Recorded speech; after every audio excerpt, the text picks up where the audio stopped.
ये कहानी शुरू होती है मार्नी नाम की एक लेडी से, जो पिछले 2 साल से पुलिस स्टेशन में थी। अब खैर इसको इसके अच्छे बर्ताव की वजह से पुलिस छोड़ देती है। इसकी सजा पूरी तरह से माफ नहीं हुई थी, पर अब जितनी भी सजा बची थी वो इसे अपने घर में एक कैदी की तरह बनकर जिंदगी गुजारनी होगी। इसके पाँव पर एक ट्रैकिंग डिवाइस को भी लगा दिया जाता है, जो कि इसके चलने के वक्त को पुलिस को बताएगी। यानी कि ये अपने घर में 100 फीट मतलब 100 कदम से ज्यादा ये नहीं चल सकती थी। अगर ये बाहर गई या इसने अपने घर से भागने की कोशिश की तो इसका पुलिस को इस डिवाइस की मदद से पता चल जाएगा। अब खैर मार्नी को एक पुलिस इंस्पेक्टर इसके घर पर छोड़ने आता है, जो उस डिवाइस की चाबी अपने पास रख लेता है और साथ ही ये भी कहता है कि हमारी हर वक्त पर नजर रहेगी। मार्नी ने दरअसल अपने हस्बैंड को कत्ल कर दिया था, जिस वजह से इसे सजा दी गई थी। उसके खून के निशान आज भी इसके घर की दीवार पर मौजूद थे। मार्नी का हस्बैंड भी एक पुलिस ऑफिसर था, जो इसी इंस्पेक्टर जिसका नाम शेंक्स होता है, जो मार्नी को घर पर छोड़ने आया था, उसका साथी था। इसीलिए शेंक्स को भी अपने दोस्त की मौत का बहुत अफसोस था। मगर मार्नी ने जानबूझकर अपने हस्बैंड को नहीं मारा था, बल्कि उसने खुद को बचाते हुए गलती से उसे मार दिया। मगर शेंक्स को मार्नी की किसी भी बात पर यकीन नहीं था। वो उससे कहता है कि जैसे तुम बता रही हो, मेरा दोस्त ऐसा कभी कर ही नहीं सकता था। अब वो इंस्पेक्टर शेंक्स चुना चाहता है। मार्नी अपने घर की सफाई करने लगती है। ये सबसे पहले अपने हस्बैंड के कपड़ों को समेटकर बेसमेंट में रखने जाती है, मगर बेसमेंट 100 फीट से ज्यादा था।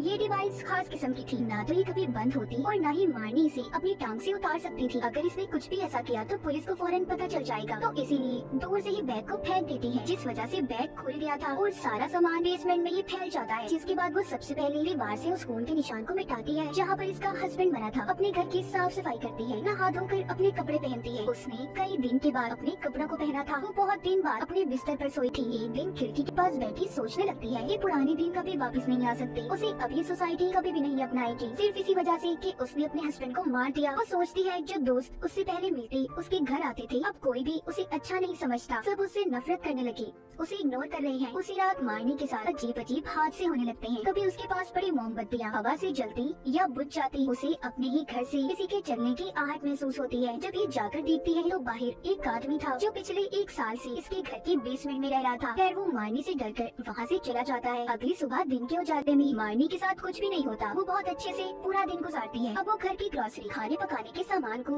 बाहर लेने नहीं जा सकती थी, तो इसीलिए फोन पर ही ऑर्डर देकर उसने किचन के सामान को मंगवा लिया था। मार्नी को सामान देने जॉय नाम का एक लड़का आता है, जो कहता है आज से मैं ही आपको सारा सामान देने आऊंगा। एक रात सिगरेट जलाने के लिए लाइटर को जलाती है। अचानक से उसके सामने एक खौफनाक चेहरा आता है, जो किसी और का नहीं बल्कि उसके हस्बैंड का था, जिसे देखकर वो डर जाती है। बेड से नीचे गिर गई थी। वो बाहर जाने के लिए दरवाजे की तरफ भागती है, मगर अचानक से उसे याद आता है कि वो तो अपने घर से बाहर जा ही नहीं सकती। अगर उसने ऐसा किया तो पुलिस उसे पूरे 10 साल के लिए गिरफ्तार कर लेगी। अब उसके हस्बैंड की आत्मा उसकी तरफ आहिस्ता आहिस्ता बढ़ रही थी। वो उसकी टांग खींच लेती है कि तभी मार्नी डर के मारे भागती है और नीचे बेसमेंट में गिरकर बेहोश हो गई थी। कुछ देर के बाद शेंक उसके पास आता है, क्योंकि ट्रैकिंग डिवाइस से उसे पता चल गया था। जब उसे होश आता है और अपने सामने वो शेंक्स को पाती है, तो उसे अब वो कुछ भी नहीं बताती कि उसके साथ हुआ क्या और यहाँ पर कैसे पहुँची, क्योंकि उसे खुद सही से यकीन नहीं आता कि उसके साथ क्या हुआ और क्या नहीं। कि तभी वो दीवार पर उसी खून के निशान को देखती है, जो इसने मिटा दिया था, मगर वो अब वापिस आ चुका था। रात को मार्नी सो नहीं पाई। वो डरकर सारी रात ऐसे ही गुजार देती है और अपने आप को समझाती है कि मार्नी डरो नहीं, भूत प्रेत आत्माएं कुछ नहीं होती। अगली सुबह से उसके घर पर पैरानॉर्मल अजीब चीजें शुरू हो जाती है। अब उसे ऐसा लगने लगा था कि उसके साथ इस घर में कोई और भी रह रहा है। उसे अपने घर के ऊपर वाले हिस्से से किसी के चलने की आवाज आती है। जब वो किचन में कॉफी बनाने जाती है तो देखती है सामने शेल्फ पर रखे बर्तन हिल रहे थे। अचानक से वो बर्तन उसके ऊपर आकर गिरते हैं। मार्नी अपने आप को बचाती है, मगर अब उसे इस हादसे के बाद ये यकीन हो गया था कि इस घर में उसके हस्बैंड की आत्मा है, जो उसे तंग कर रही है।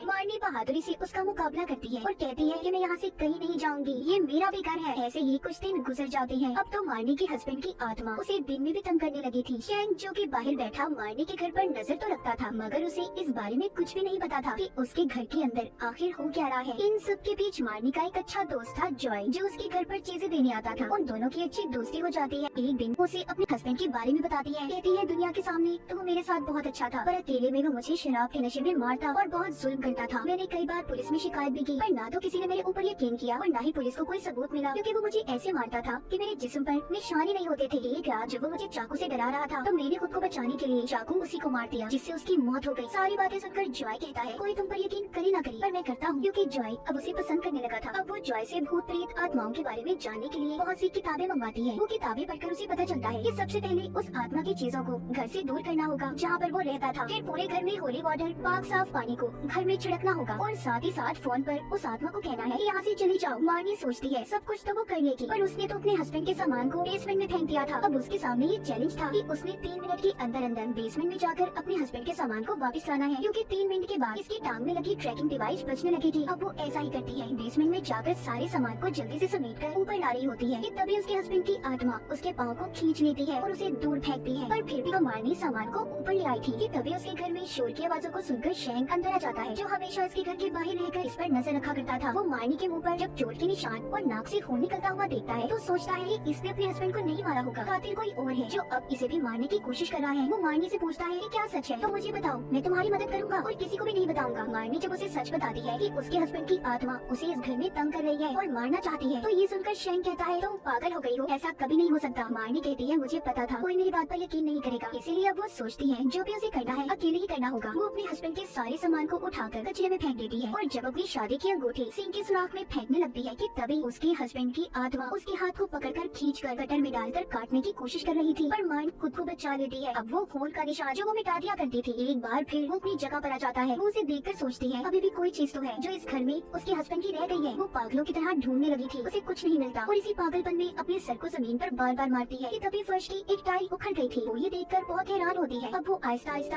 आधी टाइल्स को भी उखाड़ देती है, जिसके नीचे से उसे पैसों से भरा थैला मिलता है, जिसे देखकर वो कहती है ओ, तो ये सामान था जो मेरे हस्बैंड का अभी भी इस घर में मौजूद है। पैसे देखकर वो सोचती है कि अब उसे इन पैसों का क्या करना चाहिए। काफी सोचने के बाद वो ये फैसला करती है कि इन पैसों को वो चर्च में दे देगी। अब वो फादर को बुलाकर पैसों को दे देती है और साथ ही ये भी कहती है कि वो उसके घर को रिचुअल जादू करके जो भी चीज यहाँ पर मौजूद है उसे भगा दे। पर फादर ऐसा करने से मना कर देते हैं, क्योंकि उन्हें भी एहसास हो गया था कि इधर ताकतवर आत्मा का राज है जो कि वो कंट्रोल नहीं कर सकती। अब खैर उनके जाने के बाद मार्नी खुद सारे रिचुअल पूरे करती है और अपने हस्बैंड की आत्मा से कहती है कि यहाँ से चली जाओ, मगर उसे भगाना इतना आसान काम नहीं था। वो फिर से मार्नी को तंग करती, बालों से पकड़कर खींचकर दूर ले जाती है और उसका सर दीवार में देकर मारती है। तभी मार्नी उससे पूछती है कि तुम्हें क्या चाहिए। वो आत्मा उसी के खून से दीवार पर यू बनाती है, मतलब उसे मारनी चाहिए थी। उसके हस्बैंड की आत्मा अपनी मौत का बदला लेने आई थी। वो यहाँ से भागने की भी कोशिश करती है, मगर उसके हस्बैंड की आत्मा ऐसा भी नहीं होने देती। उसने घर के सभी खिड़कियों दरवाजों को बंद कर दिया था। घर से सारे फर्नीचर को उठाकर मार्नी को मारती है।